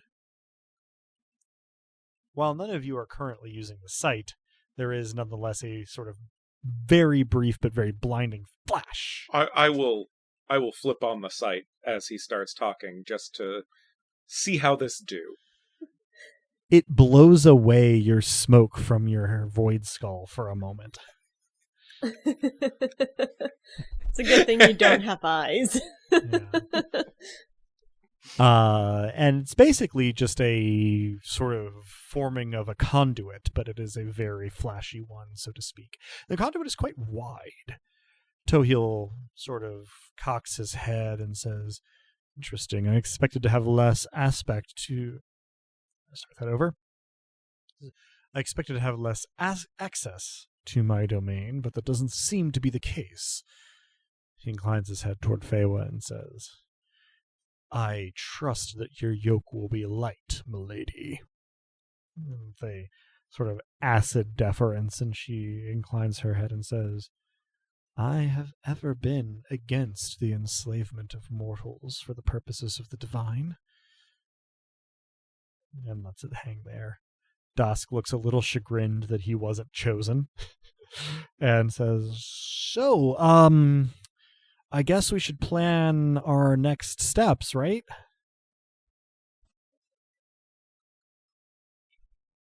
I guess we should. Go. I briefly summarize the situation with Remulus. Mm-hmm. Mm-hmm. So how many are there? How many gods are there? Feywa looks... Particularly now that there are 2 less. Feywa looks thoughtful. Dusk immediately shrugs.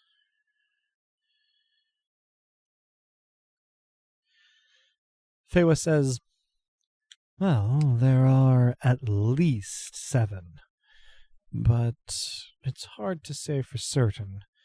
The roster gets confusing after a while. Sometimes, when the war is less of a conflagration, there come to be new ones.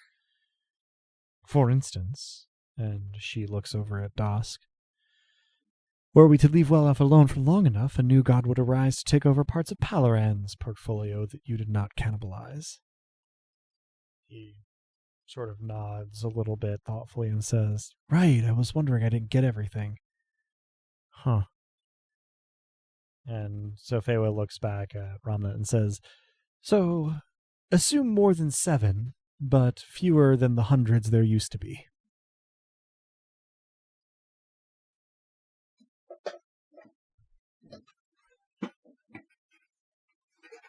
That's the sound of me pulling out my notes. To be like, all right. Doing some napkin So- math here. Yeah. 7, that's... More than 7, fewer than 100. That narrows it down significantly. The two here, the Fewer than hundreds. The dark. Hundreds, yes.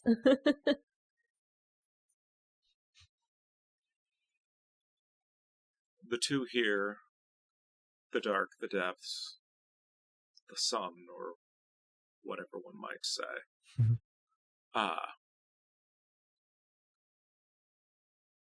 Truth, beauty, and what lies behind them. Missing a 7th.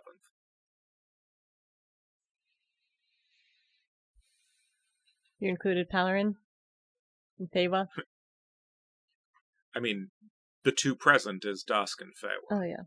Yeah, Palarin is... Our boss and the Deep is another 2. Mhm. Nyx. Okay, yes, Nyx. thank you. That's who I was The forgetting. knight. And then Sirtha and Sealand. And they know of no others? They being Dosk and Feywa. Feywa and Tohil. Tohil. Dusk knows what we know. Sure. Feywa sort of shrugs his shoulder and says, I could list dozens, but I have not encountered any but those in recent years. Tohil looks thoughtful and says, last I was aware, there was another.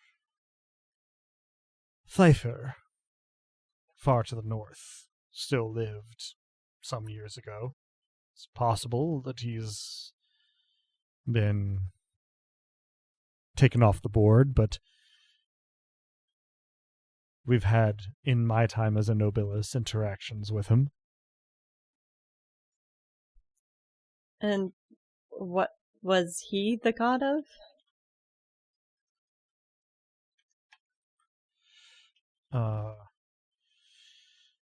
Tohil looks thoughtful and says, well, I can't say I knew his entire portfolio, but he had something to do with hunting. If we accrue a large enough union to intimidate the Deep, we could broaden our forces. And if we had a way of contacting Nyx's nobilis, I'm sure we'd find ourselves more allies. You've had dealings with the knight, then? Sensation. Yes. And more recently, silence. Interesting. The night is so remote that neither Narim nor Zalaban had ever successfully made contact during my tenure as nobilis. She fancies herself already the only goddess. A difficult ally to build a bridge to, then. Well, her nobilis, I think, would be the allies, to the degree that they are not forced otherwise. I see. While Tohil trails off there, Romnet, you become aware of a new and novel sensation. You are being prayed to. Ooh. Huh. Turning your attention to the sensation, you can actually hear Creasus Tyr's voice. He says, I suppose you better be good for something, but there's trouble brewing. I thought you might want to know. There's some crackpot who's preaching against you. Here, and I hear tell in Calavan as well. Thank you for letting me know, Croesus. You can sense his alarm at getting a reply. Does this person have a name or an affiliation? Well, affiliation seems to be himself, but he goes by Umber, Brother Umber. We had brief priest dealings you with had. him. Yes. I thought him a fool, but it was easier not to pitch a fit. Now he seems to have gotten to a point where he puts on airs. Thank you for letting me know. Yes. How are things otherwise? Well, otherwise things are dreadful, as they were when you left, but they were getting better until he showed up and started saying that my wayward family had betrayed the Obsidian God and dragged you and the tall woman along with him. Is there anything you would like me to pass along to your wayward grandson? There's a slightly longer than comfortable pause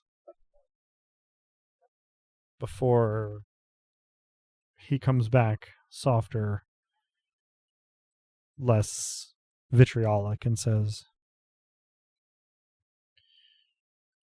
I suppose you could tell him that he is missed, if you wish to. Absolutely. Melusus I think he will appreciate that. Melusus feels his absence keenly, and I am not above admitting that it is duller in his absence.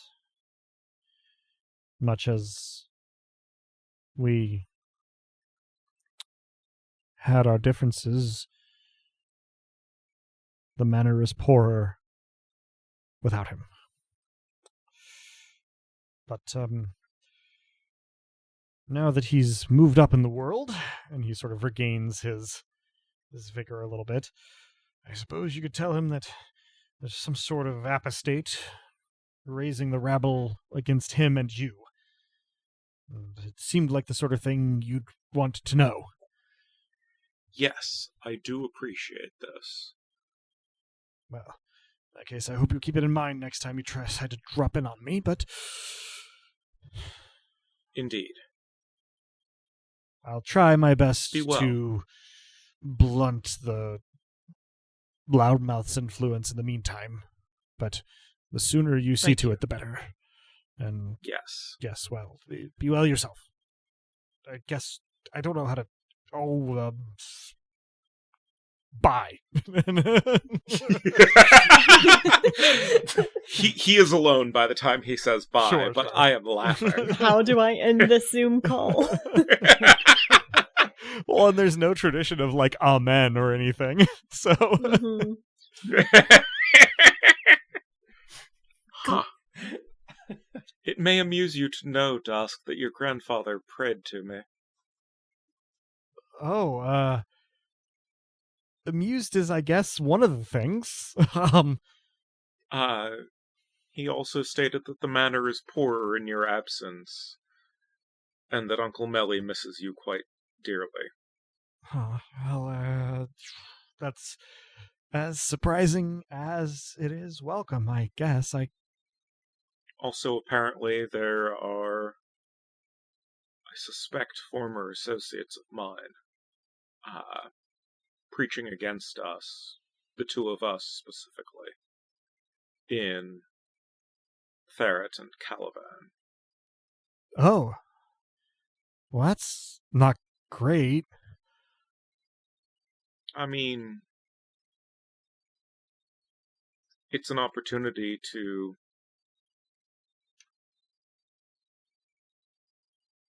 reset the narrative. That's a pretty positive way of looking at it. I guess it matters less to you whether you've got worshippers or not. But if they start peeling away from me, that'll hurt. Well, on the one hand, that. On the other hand, it could be a way to use the real world as a lever with Mott. Oh, maybe don't say that name here. But good point. Yeah, we probably shouldn't, I guess, keep you then if there's stuff going on in the real world. Where do you want to be? I can probably put you out wherever you want to go. Probably. So, gang, where do we want to be? There Yeah, Can't Brother think. Umber is likely the most senior of whatever organization there may be. I'll be your voice in the mortal world. I'll do better than, whatever was going on before. This is a chance to turn things around down there. Dusk nods affably and kind of claps you on the shoulder and goes, There's no one I'd rather have preaching my word, as it were. I met this Umber guy. I think you're more persuasive than he is. I take this as an enormous compliment, Yeah. not having. He I don't could think sound met Brother Umber. more certain, but he doesn't sound uncertain. You may, Leorian, then miss my sotto voce. It would be difficult. Fewa looks at Tohil and says, "We will try to scout out the remaining competition for vulnerabilities and access to diplomatic overtures in the meantime." And Tohil nods in a surprisingly human gesture and says, "I am at your service, my lady." The slightly And icy tone. if there are nobilis who are less than certain in their duty, devotion, appreciation, what have you, of their boss, may be worth having a chat. Fewa need nods. They need only tap into their fury. Tohil terrifyingly smiles at that. It is not a comfortable fit on a bat's face. But it's so cute all the same. Yeah. Well, and certainly you feel Mavia stir slightly at the sight. But she does not try to take over either. In which case, I absolutely smile back at Tohil. Enough to let maybe a poke through, maybe a smidge. Yeah, there's a slight stirring of shadow around you. And there is sort of a beat in which it seems like you're about to leave, and then Dusk goes, "Oh, right. Leorian, a moment," and sort of gestures you off to the side, nowhere super out of sight or anything. I can't help striding as though, the boss is going to give me a promotion kind of thing. And Dusk says, "Okay, so things have been really hectic, but I've been meaning to try and do you a little bit of a solid, because I mean you've been extremely on the ball. Do you have the drum The, I mean, yeah. I hold up the broken drum that I was melancholying over with not too long ago. Sure. And Dusk says, yeah, I thought so. With you holding it, he does not take it, but he sort of reaches out and places a hand on it. And nothing visual happens, but you can see sort of a little bit of power, you suppose, sort of ripple around it. And when you look again, the drum is repaired. You can still see where the damage was. It's sort of visible mending, to use a term of art. But as Dosk draws his hand away, he says, it isn't much, but it's a gift. And you can hear the capital G. You should be able to borrow time with it. Make good use. Sure. I decide to pretend I know what this means, and I thank him with a polite bow. Yeah, he gives you a pat on the shoulder and says, all right, beat feet. We got a lot to do. Gives you a shaky smile. I rise from the bow, remember the no titles, and give him a hug.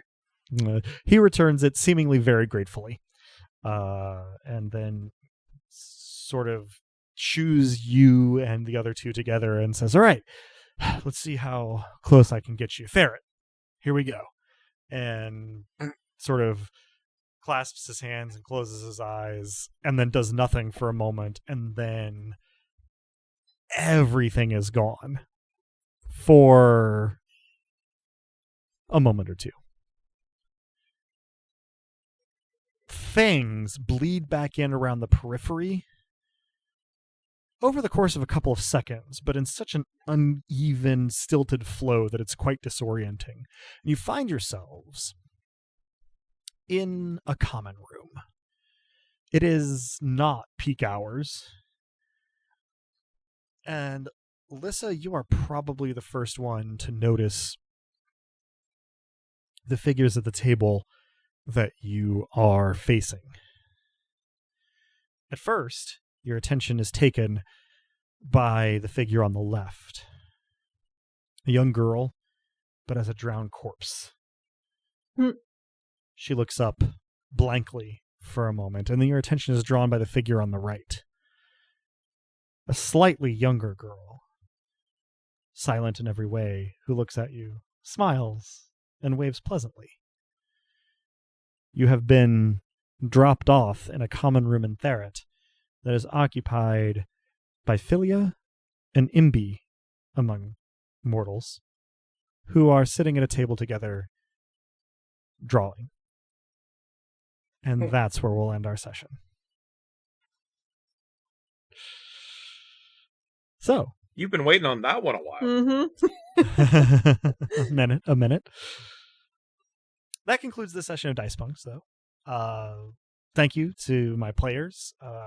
For those who are listening, we do these recordings months in advance to keep a backlog so that if anything comes up, we don't miss an episode or anything. And it's been a minute, so this has been excellent to get back to, and I hope that my players and our listeners alike have enjoyed the return to form and the energy here. So if you're listening, thank you. We hope that you all join us again next time. If you're hearing this, you probably know where to listen to this. But if you need a refresher, we can be found almost any place one can listen to podcasts, as well as on the wider web at dicepunks.com and on Twitter as @dicepunks. And I think with that, we're ready to say farewell. So say goodbye to the kind folks at home, players. Thanks for listening, and I hope you're as excited to find out what the hell's about to happen as I am, because I sure don't know. Thanks for listening, everyone. I also was going to go for something deep and philosophical about forgiving yourself and you're not your emotions, but that was one hell of a cliffhanger. Yeah, really. Thanks for listening, folks. And remember, if you wrong somebody, you should apologize for that. Well said. I say of a murder. But he Just got make better. amends. Oh, I'm so sorry that I stabbed you. No. That I had a fennec fox bite your throat out. Yeah. Yes, There yes. isn't like a stock Hallmark card for that one. Right. Yeah. You have to make your own for that. With crayons. We have drawing supplies at hand. Exactly. Indeed. I don't often give this little bit of preamble to the ending here, but I had stocked up like 4 possibilities, for as the poet once said, and so I'm going to pick the closest approximation, but it doesn't do a great job. I'm a little bit unsatisfied here, so just bear with me. But here we go. As the poet once said, channeling darkness, hemlock for the gods, fading resistance, draining the weakness, penetrating inner light.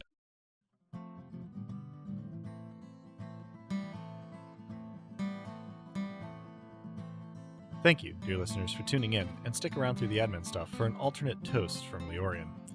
The songs in this episode, the theme of the Dice Punks and its acoustic version, were written and recorded by the Viscount of Tempo and his element, Drew. Cover art is by Joanne, who has appeared on the podcast now and again. Check out her work around the internet, where she goes by Anything Sows. Site design and graphics for DicePunks.com are by Robin, the player behind Lissa and Mavia, the nobilis of darkness, fury, and sacrifice. Rain and the one-roll engine it runs on were created by Greg Stolze, whose work can be found in a lot of places, but I'll point you toward gregstolze.com. Nobilis was created by Jenna Catherine Moran and can be found alongside much of her other work in and out of tabletop role-playing at afarandsunlessland.wordpress.com. Links to both systems and authors can be found on the Punk Grimoire section of our website, dicepunks.com. Thanks so much for listening. If you liked what you heard, that's reward enough on its own, but if you're so inclined, you can help us out by rating and reviewing us wherever you listen to us, telling your friends who you think would like us to give us a listen, and even by heading over to our Patreon at patreon.com/dicepunks. We have fun rewards available to backers, including a patron-only Discord and access to the Dice Peaks after show for episodes 1 and following. Regardless, we hope you'll tune in again, and until then, remember, subtlety is for cowards.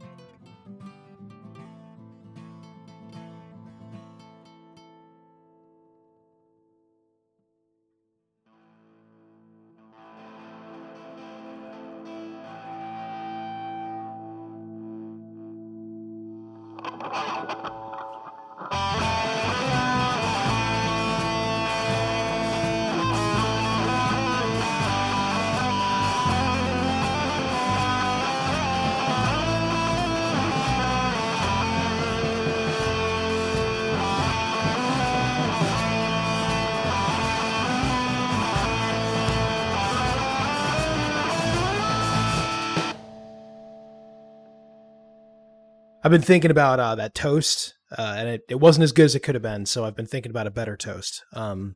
Here's what I got. Imagine I have some cider, and imagine it's better than the recent examples. All right, to Lissa, who wishes only to delight all, and to Mavia, whose fury is not the sum of her, and to Varric, the dad who showed up, to coin a phrase, and to Romnit, who would rather I not draw attention to him just now, but who warrants praise regardless. And to Fewa and Toheel with all respect, and to Dask with no titles attached, and to Remalus, may he be there for us, and we for him, and all of that, and to the demigods who may yet persuade the night, or else disobey it. May I meet them soon.